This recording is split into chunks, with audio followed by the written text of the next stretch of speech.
Order! Order! You are an incorrigible delinquent at times. Behave yourself, man!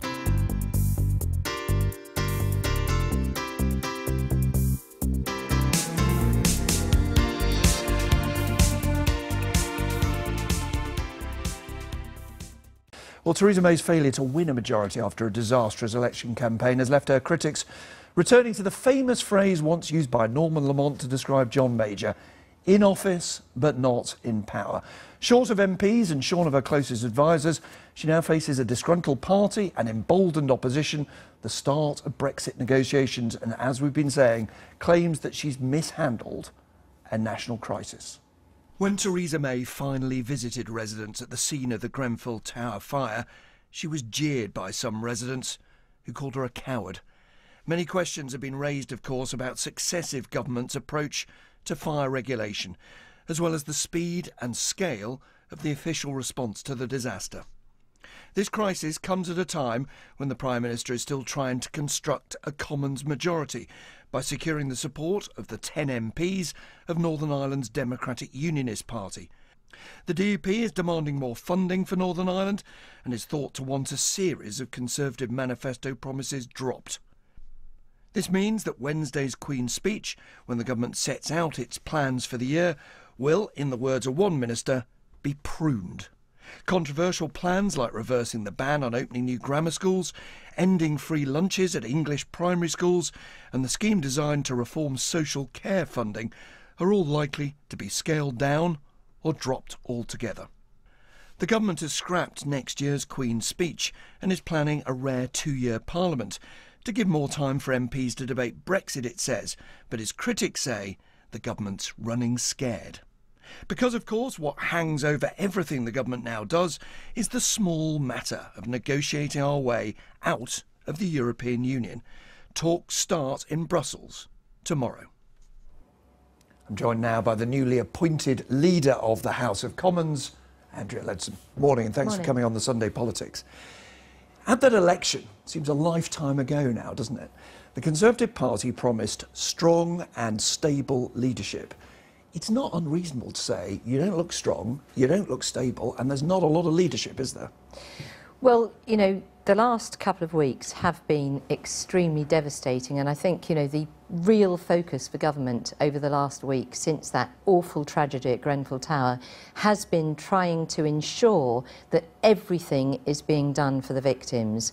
And I know there's been a big narrative about what could have been done better and so on, but in truth, the Prime Minister has had a job to do, and she really has focused on trying to make sure that the residents are taken care of, and that's got to be the priority. Why did you go and meet them? Why did you hear their anger, their pain, but she initially did not? You know, I was there as the new leader of the House of Commons. I'd helped to arrange an emergency briefing for MPs and peers the previous day, and it was so apparent how desperately moved and sympathetic and distraught all MPs were right across the House. So I felt I just wanted to go to represent them. Begs the question why the Prime Minister didn't go. Well, as I say, the Prime Minister had a job to do. She's too busy. No, not at all. No, what I'm saying is she needed to ensure that what the residents needed to have done, which was things like, you know, sorting out access to bank accounts, to mobile phones, to trauma counselling, to accommodation. She was trying to get a handle on all of that to make sure that those things were being attended to properly. But she herself, Theresa May, issued a statement saying yesterday that the response was not good enough. There were nudges, there were hints, there were winks from her advisers that it was a mea culpa. Will you, as a minister now in the Cabinet, say, we as individuals, the Prime Minister, didn't get this right? I think we are all very conscious that the support wasn't good enough in the first couple of days. Now, obviously, that all local councils are geared up to try and deal with the relief from disasters such as this, but this is unprecedented. This is absolutely harrowing, and I know that the council did everything they could with massive support from the community. But you see, the curiosity about this is people are furious. Yeah. And they're furious with good reason. And I hear you say that you feel people's anger and their pain, but you're saying, well, the Prime Minister was busy and I did my bit and the Council did their bit. Who did get it wrong? Because someone has to be held responsible. Absolutely right. And as I'm trying to explain, the Council really, I mean, I rang the Chief Executive of the Council to try and give specific feedback from some of the residents. He was absolutely trying to put the right people in place to deal with that. We had a lot of feedback from some of the community leaders there. So the council won't be replaced, because we're hearing talk of the fact that somebody will be drafted in to replace the council because they're not doing it. No, what the Prime Minister has decided to do is to bring in some very experienced senior civil servants to improve and to add to the resources of the local council so that issues can be addressed much more quickly and with greater experience and precision, quite frankly. Part of the problem with what may have led to the fire and what is happening now is no one thinks anybody is in charge. When you're talking about who keeps people safe, is it the council? Is it the company that manages the block? Is it the contractors? Is it the people who inspect the work? Is it the fire brigade? Is it the government for not doing the regulation? Yeah. No one knows who's in charge. Well, in the specific case of Grenfell, the Prime Minister is now in charge of the committee that is bringing together all necessary resources. But I think you make a very good question, Nick. We do need to understand better how we can ensure that this just cannot happen again. This is by clear lines of responsibility. Utterly horrific.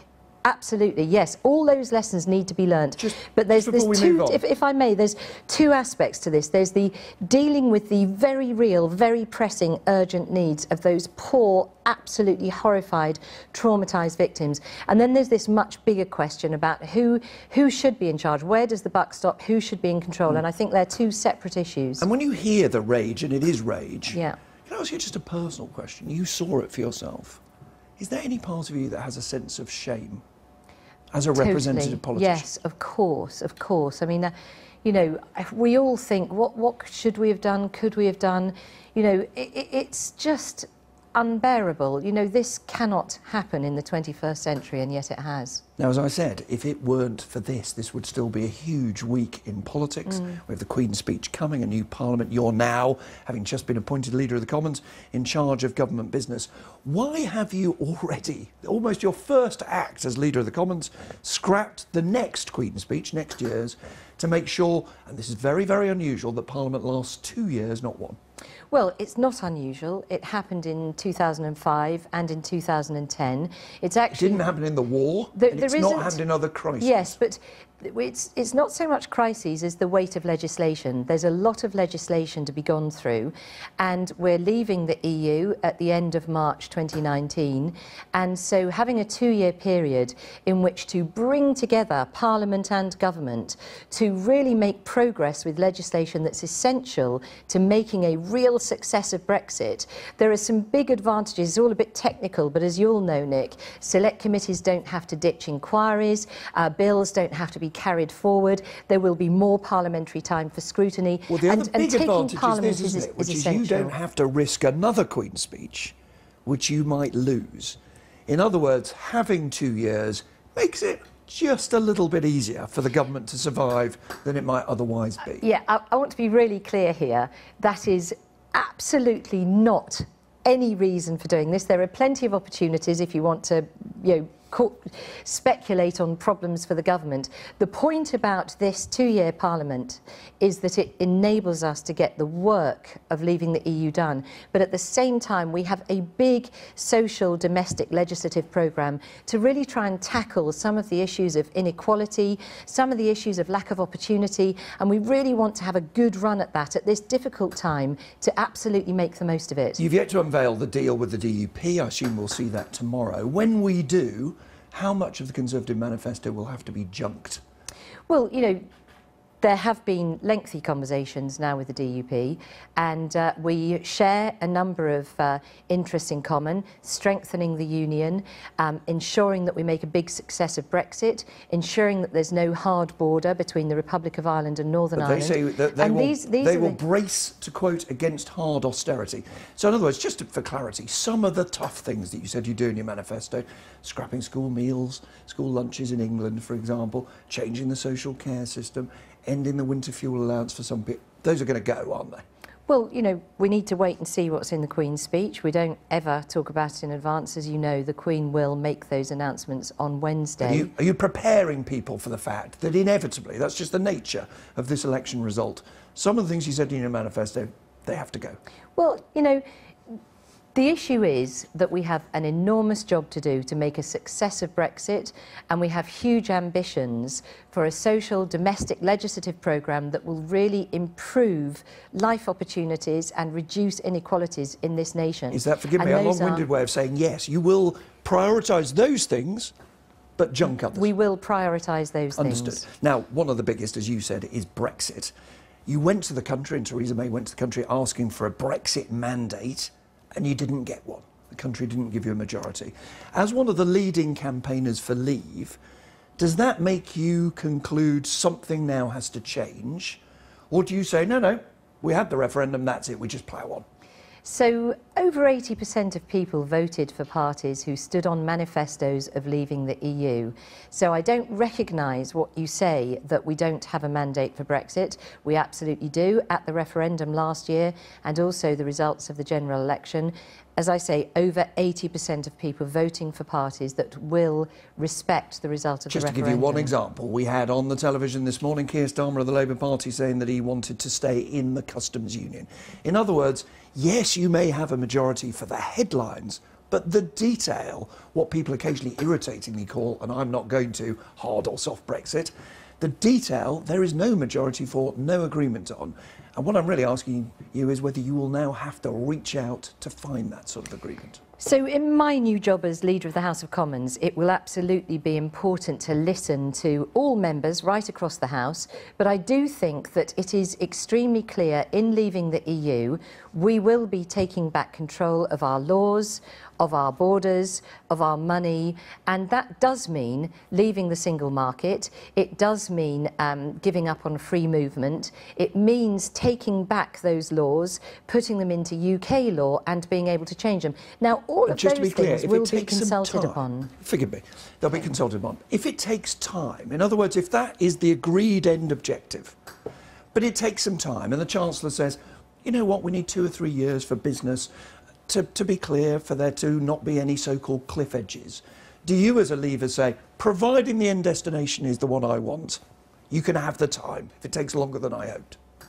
So, you know, the negotiation begins tomorrow. It's going to be very, strong on all sides, but certainly my experience from talking to other EU politicians is that they absolutely recognise the desire, as we do, for a strong partnership and for there to be low tariff, but I asked you about time. zero non-tariff barrier. And the reason I asked you about time was not, let's not use the word speculation by journalists. So the Chancellor on the television this morning says time, no cliff edges, but I'm trying to answer your question. Where you have politicians right across the EU and in the United Kingdom who share the desire for a successful outcome with low tariffs, zero non-tariff barriers, free trade between ourselves, cooperation on security and so on, it should be perfectly possible to meet the time frame. So I'm extremely optimistic. Well, I'm extremely optimistic that we will find that there is a lot that we can agree on. In 2019, it's all over, we're out. I'm just saying to you, my expectation is that there will be a lot that we agree upon, and that will facilitate a smooth transition. It is very clear that Theresa May will not be running as your leader at the next general election. So when is the right time for the party to consider who leads next? Before Brexit? After Brexit? That is absolutely a statement that I would utterly reject. You can't see into the future, Nick. We've seen a lot of change in recent weeks and months. The Prime Minister has done a fantastic job in bringing the country back to a good place since she's been the leader and the Prime Minister. She is absolutely determined to continue, and she has the backing of her party. Might lead the party into another election, you're saying? I don't look into the future, Nick. Well, we all have to, because after all, it is rather important who runs the country. Yes, it's not Let's put it another way. Do you think there is a chance that some other Conservative will lead the Brexit negotiations? I think the Prime Minister will lead the Brexit negotiations. As a Secretary of State in DEFRA over the last year, she has led those preparations extremely well and determinedly on behalf of the whole country. And that 2 year for Parliament and that 2 years for the negotiation may be rather a neat time to then say we can then look ahead to who our next leader is. I think it's so unhelpful to speculate on the future in that sort of way. What we need now is real coming together, a recognition that All people need to have their say on these negotiations and strong leadership that can take us forward. And Theresa May, with her cabinet, are determined to provide that. And last one, how relieved are you didn't get the job? I supported the Prime Minister. As I said last year, a 9-week campaign would have been a disaster. I'm absolutely supportive of the Prime Minister. No, but you didn't say you were relieved. Means you might want another go. I'm completely backing Theresa May as our Prime Minister. Andrea Leadsom, Leader of the House of Commons, thanks very much for taking the time to join us. Now, whilst Theresa May and the government have been struggling to deal with the disaster at Grenfell Tower, Jeremy Corbyn was hailed by residents after his visit to the area on Thursday. Is Labour properly reflecting and channeling the public's anger, or are they, some claim, exploiting it, playing political games, to use the words of Boris Johnson? I'm joined now from Salford by the Shadow Local Government Secretary and Labour's campaign chief, Andrew Gwynn. Morning to you, Mr Gwynn. Good morning. Thanks for joining us. Now, look, there is a lot of anger on the streets, much of it understandable, much that other people will share. But as the main opposition party, do you have a responsibility to calm it down rather than to stir it up? Well, I don't think that we are stirring it up. I would hope that we have been fully responsible in reflecting the concerns, the anxieties, the hurt and the worry of those residents in Kensington. You know, I want to pay tribute to the community that pulled together in the face of adversity. Can't even begin to think of the pain that people are going through, the hurt that that community is going through, and yet they've pulled together to look after one another, to do some of the things that statutory authorities should be doing. And I think that it's right and proper that we get to the bottom of what has happened in this dreadful tragedy and make sure that we put right everything that needs putting right so that we never ever experience anything as horrific as this again. And I want to come on and talk to you about how that might be done in a second. But you say Labour are calming it down. Clive Lewis, formerly a Shadow Cabinet Minister, tweeted, "Burn neoliberalism, not people." Do you think that's responsible at a time like this? Well, all I would say is that I think it's really important that we are measured in our approach here. Is that measured? Well, Clive will answer for what he's tweeted, but I think that I take it from your hesitation you don't think it is But measured. Nick, there is an issue here that we have had 7 years of cuts to our public services. Local authorities don't have the resources that they need to be able to provide some of their most basic services. The fire service is under-resourced as well.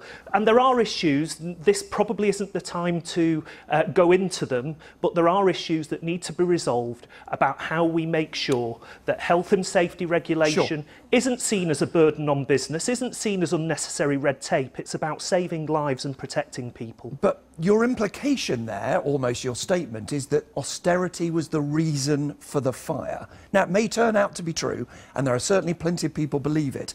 But what is your evidence for saying that austerity caused this fire? Well, I've not said that, Nick, and I think what I've said is... Well, you started talking about cuts. Well, to be fair, what I've said is there are a number of issues here.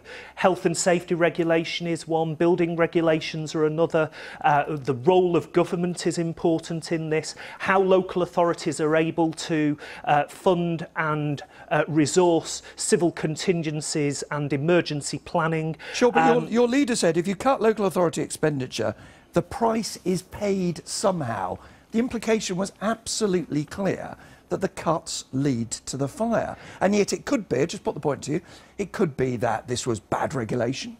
It could be that the regulation's fine but was not followed. It could be criminal negligence that could be pursued in the courts. It may not turn out to be cuts at all. It could be all of those things, Nick, and I think the important thing is that we get that inquiry. We have as wide as possible terms of reference for that inquiry.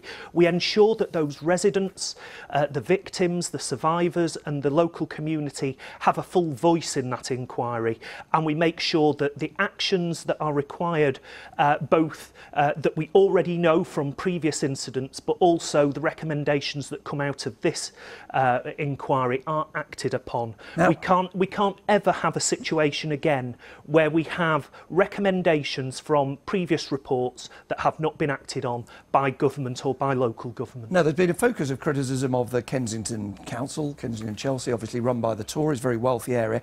But there are many Labour councils, are there not, with this kind of cladding Yes. on their residential tower blocks? Do you now know, as local government spokesman, how many it is? No, we don't. But what we do know is that every local authority, every housing association in the country are now urgently investigating their own housing stock, and we very clearly have to know that. I've got tower blocks in my own constituency that have very recently been reclad. I have already contacted all of my housing providers because I want assurances on behalf of my constituents that they are living in safe housing. Well, we understand that the company that carried out the work on Grenfell also carried out work on a tower in Newham, Labour controlled, also carried out work at the Chalcots estate in Labour run Camden. So it is perfectly possible, is it not, that this sort of fire, might God help us that it doesn't, might have happened in another borough and in an area where the party in control would be opposed to austerity. Absolutely, and what we've now got to do is make sure that we identify precisely which housing stock does not meet modern requirements, does not meet these safety minimum standards, and that we urgently put that right. We can't ever have a catastrophe like this again, Nick, and you know, I've been in this job as Shadow Communities Secretary for 4 days now. It pains me to see precisely what has happened in Kensington. This is awful. These are human lives, and we've got to start treating people, treating communities with the respect and with the humanity that they deserve. You were careful at the top to say that it's important to be responsible. What do you think, therefore, of a call for a day of rage, not made by the Labour Party, I'm not for a second implying that it was, a day of rage on Wednesday, as, according to the people organising this, quotes, the Tories have blood on their hands? Look, I don't associate myself with those comments. I think we need to calm things down. Labour things spokesman will not be on the streets on Wednesday. I think we need to calm things down. I think if we are going to do something on Wednesday, it's a vigil for those people who have lost their lives, because this is a tragedy and we can't ever have that happen again. The reason I ask you this is that John McDonnell, the Shadow Chancellor, closest advisor, of course, to Jeremy Corbyn, said, and I quote, "I don't think this government is a legitimate government." Do you think it's a legitimate government? Well, I think in the sense that Theresa May went to the country, she asked for a mandate to deliver her programme of government, she asked for a bigger parliamentary majority, and she came out on the 8th of June with no parliamentary majority at all. I think does raise questions about the legitimacy of this government's ability to put forward the programme that they stood for election on. Ah, well, forgive me, that's a different point, Mr Gwynne, isn't it? What I asked you is a very simple question. Is this a legitimate government? Did they win, fair and square, more votes, more seats, under the rules? And therefore, is your message to anybody who might be tempted to take to the streets to claim they're not legitimate, no, they won? I'm a Democrat, and in democracy, you know, we have elections. The Conservatives won 42% of the vote in the election. The Labour Party won 40% of the vote. The Tories lost seats. The Labour Party gained seats. We're in a hung parliament. And we live in a parliamentary democracy, and we will hold this government to account for as long or as little as it survives. Yeah, but then why did Mr McDonnell not parliamentary say... channels. Why did Mr McDonnell not say what you've just said? We'll try and defeat them in the House of Commons. That is the duty of an opposition. He went on to say, what we need now is 1 million people on the streets of London. Now, to be fair, he wasn't talking about this fire. He was talking about a protest in early July. We need 1 million people on the streets of London to force the Tories out. Is that democracy? Well, I think, clearly people being able to peacefully demonstrate is part of our democratic rights, and people feel very strongly that this government has lost a mandate because Theresa May went to the country asking for a bigger majority, and the country said no. They took that majority that she had away from her. Now, I want to make sure that we hold this government to account, and that at the earliest opportunity we defeat this government so that we can put into practice our positive agenda for a fairer, better, more equal Britain, a Britain that works for the many and not the few. Andrew Gwynne, thanks for taking the time to join us. Thank you. I've been.